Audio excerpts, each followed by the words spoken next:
Evening. Welcome to Meta News. I am El Blanco. This is the Meta News for Horizons. This is the Blanco business segment of Meta News. We thank you again for coming in and listening in to our next broadcast. And tonight, I'm going to keep it on the same path of just giving some type of business advice that I'm going to try to bring it across to be practical. But tonight, I'm going to be specific and give you insights on how to put yourself in place, how to um, get in alignment with how the world is moving in business as opposed to the theoretical things you hear and the things people are basically saying that so and so has an LLC, so I'm gonna get one. So and so has a nonprofit, so they just told me how to go fill out the paperwork. No, we're gonna go a little bit farther than that, a little bit further than that, and the purpose of it is to give you insight on just how serious this information is. And I'm gonna give you a few topics tonight. I'm gonna even give you some books out of my library, okay? And just to even give you a little further insight, I have a bachelor's degree in business, but it's bachelor's and it's in business. I didn't go to a DeVry, which could have been a lot more, to me, a lot more advantageous. I didn't go to any other type of private school, or I didn't go to a major school like a Ivy League school like Harvard for it, right? So I would consider my business degree as just general business information that prepared me to be able to read business terminology when I got out of college. It would enable me to be I guess have enough foundational knowledge to move in whatever direction of the company that I got with. So for those who don't know, bear in mind that even though you may go work for a company or corporation, 9 times out of 10, you will have to have more training. You will need specialized training. You will need certifications, and in a lot of cases, you will need a license. So for those who think just going to college and getting a degree is gonna, make it happen for you, some cases it can for some people who have specialized majors, like in engineering and things like that. But for the most part, businesses it's pretty much an art, with sciences involved, but it's pretty much an art. Um, now, so um, another thing, I do have a master's degree as well, and that's in instructional technology. That's dealing with education and how to deliver education in different mediums, or it's like putting all the mediums together to make sure you're meeting all the learning, all the learning styles out there for someone who may learn by listening, by seeing, by feeling in touch, whatever the case may be. But I don't do anything with those degrees. Everything I do with those degrees is learning the science behind it, learning the history, utilizing the what they would call we had terminology, case studies case studies to really show you what took place over the last 10 years, what took place over the last 20 years, up to even the last 40 years, to see how business actually moved, how it happened.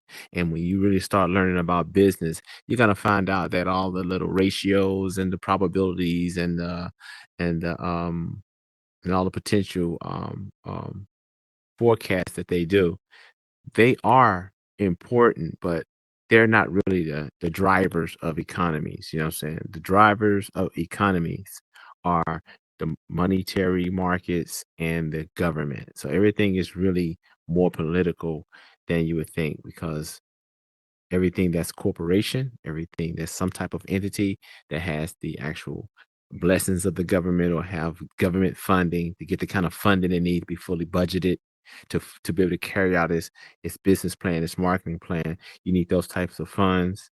And if you're not getting them through the government, you're probably getting them through a private investor or some other format or some other venue. So in this segment tonight, I just want to get you on the starting point to let you know what you need to think about, just by giving you a few books out of my library, just to let you know that, hey, he didn't go to school at Harvard. He didn't get in private business studies. He took what he did learn and he educated himself along the way as he heard different terms being used by different people in different um, environments and so forth and so on, because you may be out there selling a car and you may end up talking to someone who works for Dun and Bradstreet, or you may work, or you may be selling a house to someone who works at Apple, or with Tesla or something. You will always run into people where there's greater opportunity. And if you're well rounded and have an expanded mind, instead of just, we just know this and we just do this, we don't do that type mentality, you will watch all kind of opportunities go past you if you cannot have a basic conversation on basic things in business. So I'm gonna start out with, I'm looking up under my set right now, just as I have the screens open. I'm gonna start out with one of the books I'm gonna start out with. I'm gonna let you know about this particular book. I gotta find my cursor. Give me 1 second. Um, let's see. Gotta find my cursor. Okay. So this particular book is Corporate Finance Portfolio Management and Equity Investments. And these are just notes that come out of a book that was used at Harvard. Okay. Corporate finance, portfolio management, and equity investments. So when you hear terms like those terms, corporate finance, corporations deal with millions and billions of dollars. Portfolio management, who manage portfolios? Financial managers on all levels. And equity investments, a term that you don't hear all the time when you're talking about Federal Reserve notes, getting the check, getting your money. You're not hearing about equity. Some people hear about equity because they hear it on the news. Other people hear about equity um, because they're talking about selling a home. They want to know how much equity is in the home. And that's that money that you can't see, but the value is there. So we call it equity. Equity identifies a few things financially. And that particular book is 335 pages. Just that one book. It's in my library. So I'm sharing that with you. So you need to know about corporate finance, right? You need to find out what people who do portfolio management, what do they do? And equity investments. What's the difference between any other investment? Why equity investment? So that's one term. And another book that's in my library uh has a simple title, but it's not a simple matter. That book is called Due Diligence. That's the name of the book, Due Diligence. Let's see. Basically, it's written by Peter Howson, and it's the critical stage in mergers and acquisitions. So this book is really focusing on mergers and acquisitions when you acquire another company, or when you merge companies. That's such a big thing that there's laws against that. You know what I'm saying? To merge, to get too big, to become a monopoly. And the reason they do that, because you have some people out here that start a business and 10 years later the business is very successful. The business has many opportunities to expand and do greater things, and people sell their businesses. It's a market out there for buying businesses, because you can take a business, you can restructure it, right? And acquire all kind of finance, all kind of funding for it, and create a whole new, um, greater new stream of income from that business. Even, that business could be successful for 10 years on its own, and now you can franchise it. So those what acquisitions are. You're acquiring that, and there's different type of acquisitions, but you have to do your due diligence. And in doing your due diligence, that really applies to if you're going to buy a house. You have to do your due diligence. And what is due diligence when you're buying a house? Well, for those who have never bought a house, you have to know what the house is worth. Um, does that house is it sitting in an area that has annual growth and equity, so the house can continue growing in value? Have that house had an appraisal? Have you found the true worth for it based on how many homes in a 1 mile radius is has just sold, and sold for how much? For those who don't understand how important that is, you can have a house. I have a matter of fact, I have a real example. I have a friend who has a house, and the house was basically worth, as is in the condition that it's in. The house is probably worth about anywhere from 50 to $65,000. Wow, right? But there's a house on the same street that just sold within the last year. It sold for like 150, right? So what can this person do to create that much equity, about another $100,000 in their house? Well, they can have that house. They can have a house to make sure they have the same square footage. They may have to add a bedroom or two. They may have to add or finish the basement, whatever, to get that house to appraise for the same thing that the house that just sold down the block for that amount, because that drives the market value and creates the value on all houses of that size and that dimension, because now the market say someone's willing to buy a house over here at that rate. So if my friend, right, ever decided she wanted to create another $100,000 worth of equity, she could do that because she can actually go to a builder and say, "Hey, how much you take to build this and add this on to my house?" The builder may say, "I can do that all that for 30,000, right? Well, once you do the appraisal and they find out that's 100,000 more dollars this house could be worth, they can sit there and do that deal right there and do the closing and refinance it. She can pull out everything she need to pull out except for the down the down the down payment cost it takes to finance, the price it's gonna take to pay the person that did the work, and the fees that it takes to do a house loan, which is attorney fees and the title searches, and just making sure everything is up and up before the bank refinances this house and pull all the equity out and redistribute what we would call the profits from that. But it wouldn't be profits, it's just the balance of what the equity is. Or you can even leave the equity, but 9 times out of 10, you'll finance the whole thing out because the bank wants to have a whole new amortization scale that they want you to be paying on. And everybody at the table during that closing want their check. So the builder who put did it for 30,000, he's getting his check. And everybody who did their services to make this loan happen, they're getting their check. And then she, the homeowner, will get the difference. So that's understanding a little bit about equity. Okay, so another book that's in my library. I'm gonna raise my head a little bit. This one here is called, I don't know why I can't pick it up. One second. Okay. This particular book is called The Handbook of Debt Management. Okay. And let's see. It's kind of looking at my screen with the headset on is kind of challenging for me. Okay, so this particular book, the Handbook on Debt Management, and it's about, let's see, this one, this volume, it's like 225 pages. Okay, that's like 225 pages. I need to close this though. It's taking up my whole screen. Um, yeah, it's about 225 pages, and that's one of my books in my list. You have to understand debt and how to manage debt, because the society operates of debt. People think it operates just off credit, right? But it operates off debt mainly, because to understand how debt works, a debt-based system, we're using Federal Reserve notes.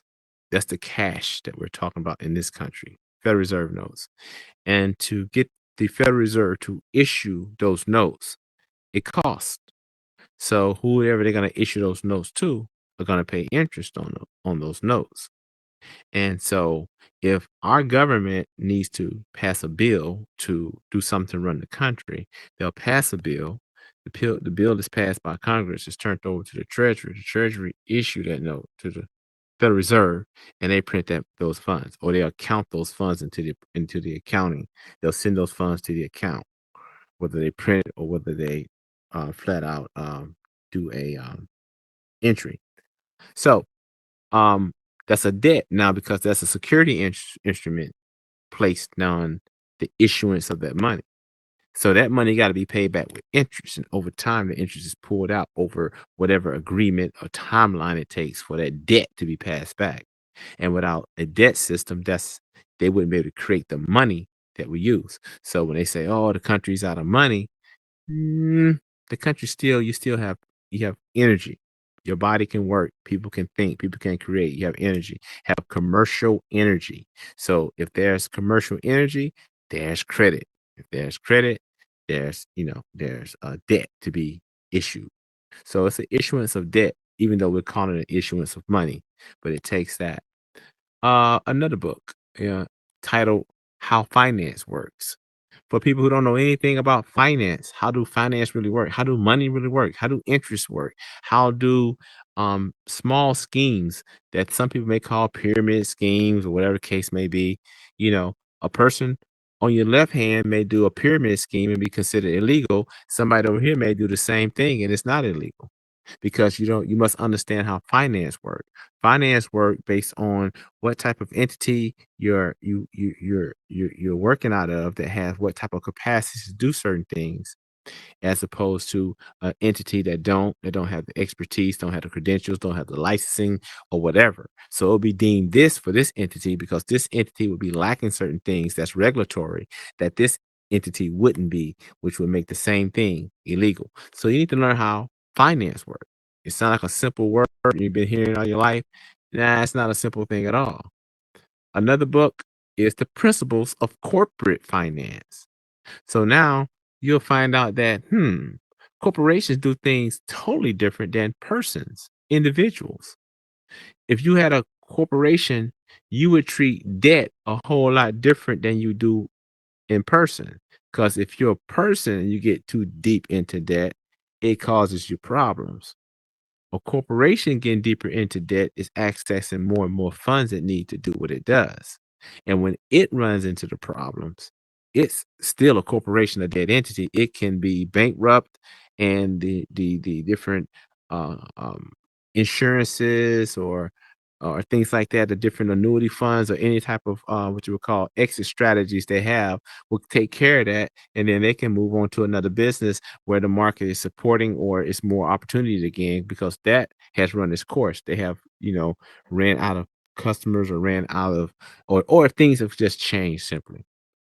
And so last and not least, there's a book, called the 80/20 principle.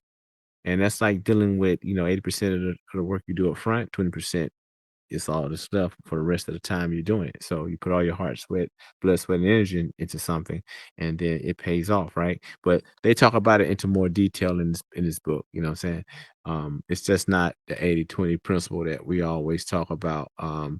This is let me click my link real quick. This is by Richard uh, Koch, Koch, the 80/20 principle.